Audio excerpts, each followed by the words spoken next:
Hello दोस्तों, कैसे हो? ये नया हेडफ़ोन ख़रीदा, बताना कैसे है? तो आवाज़ कैसी आ रही है बताना।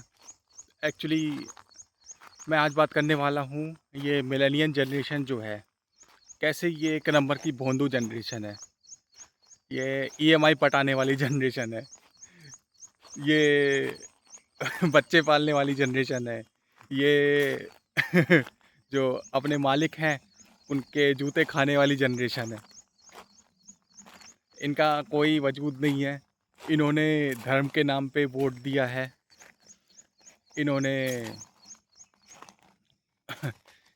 हमेशा श्रवण कुमार बन के जिया है हमेशा और अपनी लगवाई है। आगे वाली जनरेशन जो होगी वो थोड़ी सी कॉन्शियस होगी। वो पहले अपने को एक्सप्लोर करेगी, फिर उसके बाद सोचेगी कि क्या काम ढूंढना है। मतलब अपने नेचर के हिसाब से अपना काम करेंगे, ना कि किसी और ने बोल दिया हो और चले गए हों कोटा में इंजीनियरिंग करने जबकि इंटरेस्ट भी नहीं है उसमें।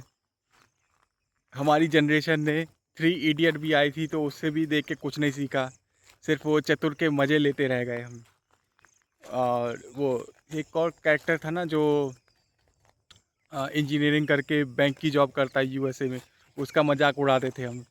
एक्चुअली में वो तो था स्मार्ट, उसको पता था कि यहाँ पे इंजीनियरिंग करके तुम नल्ले ही रह जाओगे। और यार पता है, यहाँ पे लौंडे जो इंजीनियरिंग करते हैं जस्टिफाई करते भाई अपने नल्ले नल्लेपन को सिगरेट पीने को ना कूल समझते हैं। अरे हम तो वही है, इंजीनियरिंग करो ना तो भले ही जॉब नहीं लगती लेकिन हम कनिंगनेस सीख जाते हैं। हम तो क्या हर माहौल में एडजस्ट करना सीख जाते हैं। एडजस्ट करना, हाँ ये तो हमको वैसे भी सिखाया ही जाता है। एक्चुअली में होता क्या है ना, जब तुम जॉब करने लग जाते हो और ईएमआई पे घर ले लेते हो या कुछ बड़ा चीज़ कर लेते हो, जैसे कार ले लेते हो ईएमआई पे। अब क्या होता है कि बॉस खुश, क्योंकि बॉस को एक परमानेंट नौकर मिल गया। अब उसको जैसे चाहे वैसे लताड़ सकता है, जितना चाहे उतना काम करा सकता है। और जो अपना नौकर है वो कुछ कर नहीं सकता, वो तो फंस गया है। अब दूसरी जगह इंटरव्यू देने जाएगा, फिर से वही कंपटीशन में फंसेगा, जाए तो जाए कहाँ। अब जब तक दूसरी जॉब नहीं लगती तब तक ऐसे ही गुलामी करनी पड़ेगी। तब तक कहाँ से घर चलाएगा वो, तब तक कहाँ से ईएमआई भरेगा, वो तो रुकने नहीं वाली।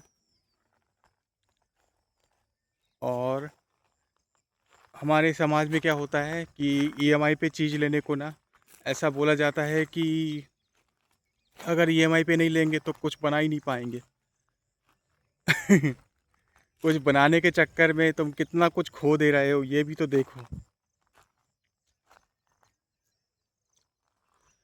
होता क्या है ना, हम ऐसे क्यों हैं, ये मैं शुरू से शुरुआत करता हूँ। हम कब पैदा हुए थे ये बताओ?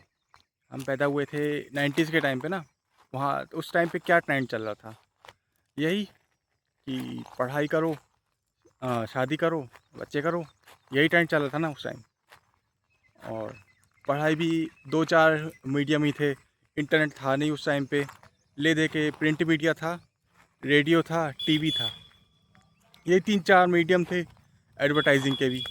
तो नॉलेज मिलेगी भी तो कहाँ से? नॉलेज के यही तीन चार सोर्स थे और इसी पे डिपेंड रहते थे। न्यूज़पेपर पढ़ने पे नॉलेज आता है, ये बूमर सोच थी अपनी। अब बूमर क्या होते हैं?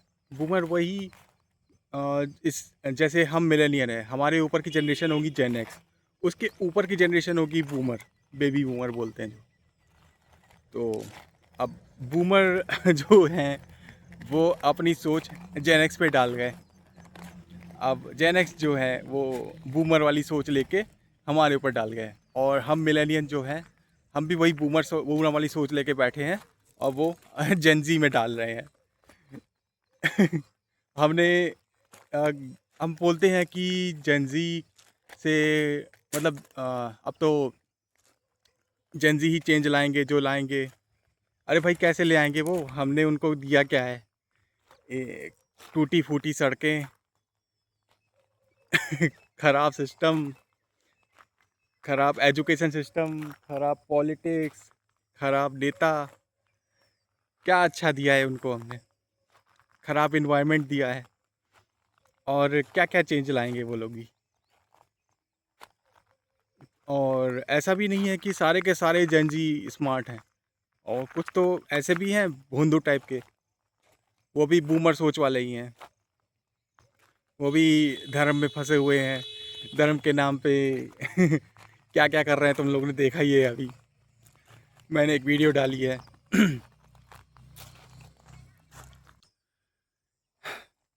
मैं ये कहना चाह रहा था कि आने वाली जनरेशन जो है, मेजॉरिटी लोग, वो जैसे कि अभी कुछ नेशनल चैनल आए हैं, वो नॉलेज दे रहे हैं तुमको, वो बता रहे हैं कि क्या सही है तुम्हारे लिए क्या सही है, ना कि सो कॉल्ड सोसाइटी के लिए क्या सही है।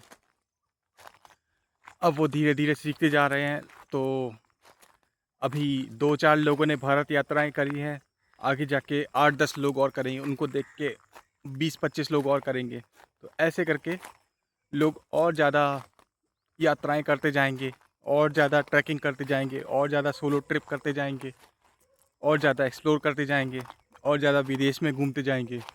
और धीरे धीरे करके वो इस ट्रैप से निकलते जाएंगे। इस ट्रैप से निकलने का ना सही टाइम मेरे को वही लगता है, जब तुम्हारे घर वाले तुम्हारी पढ़ाई के बाद तुम्हारी शादी के पीछे लग जाते हैं, या नौकरी के पीछे लग जाते हैं। वो सही टाइम रहता है। नहीं तो होता क्या है, तुमको सारे के सारे पैसे अपने जो है सैलरी के, वो अपने घर वालों को देने होंगे, और तुमको सुनना पड़ेगा कि तुम तो सैलरी दे के अलग हो जाते हो, और सारा का सारा हमको देखना पड़ता है, इसकी टोपी उसके सर, फलाना ढिमकाना ये सब।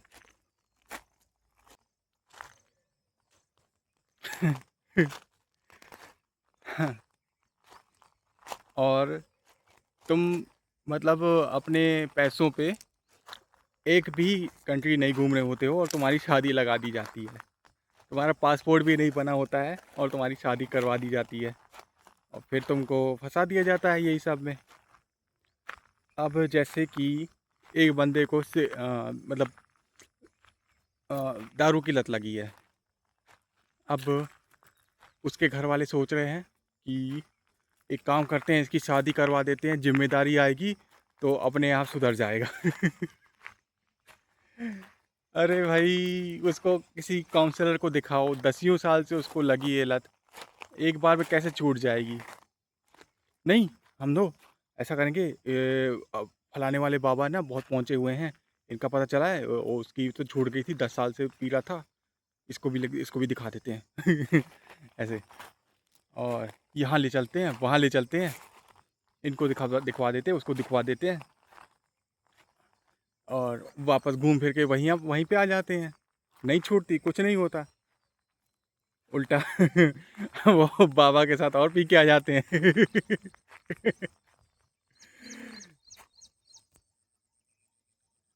और इनको ऐसा लगता है ना कि शादी कोई जादू की गुट्टी है, आज पी के सोएगा तो कल एकदम से खुश होके उठेगा। अरे वाह, आज तो मेरे को पीने की ज़रूरत ही नहीं पड़ रही है, आज तो मेरे को ज़रूरत ही नहीं है, मतलब आज तो मैं बिल्कुल आसमान पे हूँ, साथ में मेरे पास बीवी है। हाँ, बीवी से याद आया। अब तो क्या है ना, हमारे भारतीय समाज में लड़कों को इतना भोंदू बनाया जाता है, इतना भोंदू बनाया जाता है, उनसे एक लड़की पटाई नहीं जाती है। अब जैसे ही लड़की से इंटरेक्ट करने जाता है ना वो बंदा, तो पीछे से आवाज़ आती है, ए दीपू, जा जाके बाल्टी भरा। जा देखे नल नल आ गया कि नहीं, ए जा टंकी खाली हो गई है, जा पानी भर बाल्टी लेके जा, हैंडपम्प से लेके आ। ये जा रहे हैं दीपू लाल अपना 2-2 बाल्टियां उठा के हैंडपम्प, और दिखा रहे हैं, ओ मैं तो बाल्टी उठा लेता हूँ। साइकिल लेके जा रहे हैं बढ़िया, 2 बाल्टियां फंसा के, और हैंडपम्प से पानी भर के ला रहे हैं। साला इसी में ही तुम्हारा आधा टाइम निकल जा रहा है। मतलब साला 2 घंटे, सोचो 2 घंटे तुम पानी भर रहे हो। उस 2 घंटे में तुम दूसरी स्किल सीख सकते थे, तुम दोस्तों के साथ मस्ती कर सकते थे, उस टाइम में तुम जिम जा सकते थे। क्या कुछ नहीं हो सकता उस 2 घंटे में। और 2 घंटे में साला तुम पानी भर के ला रहे होगा। ऐसे में नल्ले नहीं बनोगे तो क्या होगा। बेसिक नीड के लिए भी तुमको तरसा दिया गया, मतलब इस देश में पैदा करके। मतलब बेयर मिनिमम चीज़ के लिए। अरे आज तो पानी आ गया, आज तो जल्दी भर गया, आज तो ज़्यादा टंकी खाली नहीं हुई। इसी में फंसे रहेंगे साला। तो इस वीडियो को रखता हूँ यहीं तक। अब बताना कि अगला टॉपिक किस पे बनाऊँ।